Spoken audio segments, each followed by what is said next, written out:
Urea సమస్యతో రైతులు ఇబ్బందులు పడుతుంటే వ్యవసాయ శాఖ మంత్రి అచ్చెన్నాయుడు సమస్యను బఫే భోజనంతో పోల్చడం దారుణమని వైఎస్ఆర్సీపీ నియోజకవర్గ ఇన్ఛార్జి బుట్టా రేణుక విమర్శించారు.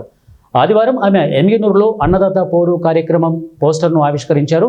ఈ సందర్భంగా ఆమె మాట్లాడుతూ రైతు పంట పండించకపోతే మనకు భోజనం ఉండదన్న విషయం అచ్చెన్నాయుడు గుర్తించాలని అన్నారు. టీడీపీ అనుకూల మీడియాలో కూడా యూరియా సమస్యపై నిత్యం కథనాలు వస్తున్నా వైసీపీ దీనిపై దుష్ప్రచారం చేస్తోందని బుకాయించడం సిగ్గుచేటన్నారు. వైసీపీ హయాంలో రైతులకు కోసం పెట్టిన పథకాలన్నీ కూటమి ప్రభుత్వం నిర్వీర్యం చేసిందని ఆరోపించారు. ఈ రోజు ప్రజలను చాలా ఇబ్బందులు పాలు చేస్తున్నారు, రైతులందరినీ కూడా ఇబ్బంది పాలు చేస్తున్నారు.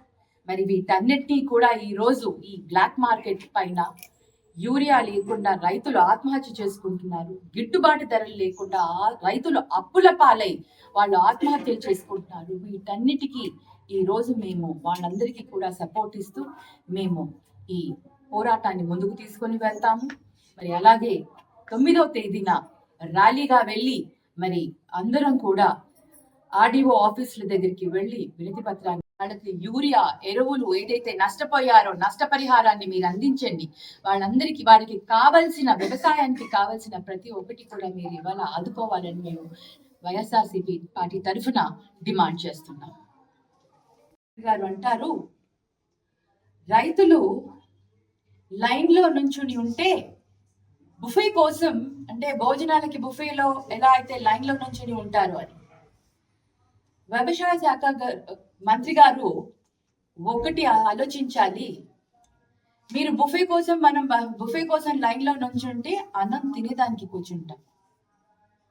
నుంచుంటాం. అదే రైతులు యూరియా కోసం లైన్లో నుంచుని ఉండి యూరియా తీసుకుని పంటలు పండిస్తేనే మన అందరం కూడా అన్నం తినగలుగుతాం అనేది ఆయన తెలుసుకోవాలి. మా ప్రభుత్వం రైతుల్ని ఆదుకొని వాళ్లకు వచ్చిన ఏదైతే గిట్టుబాటు ధర వ్యవసాయ పరంగా రాకపోతే ఆ గిట్టుబాటు ధరని కూడా అందించడం జరిగింది. ఇలా ప్రతి ఒక్కటి కూడా రైతు గురించి ఆలోచించాము. రైతన్నలు బాగుంటేనే రాష్ట్రం బాగుంటుందని వారందరికీ కూడా ప్రతి సంవత్సరం వారందరికీ కూడా పంటకు కావలసిన ఆర్థిక సహాయం చేశాం. ఉచిత బీమా చేశాం. ఈరోజు బీమా లేదు, ఇన్సూరెన్స్ లేదు.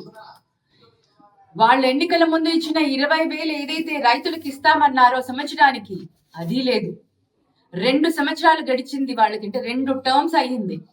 40,000 రావాల్సిన దగ్గర 5,000తో సర్దుబాటు చేశారు. వాళ్ళ సోకాల్డ్ మీడియా కూడా ప్రచారం చేస్తారు.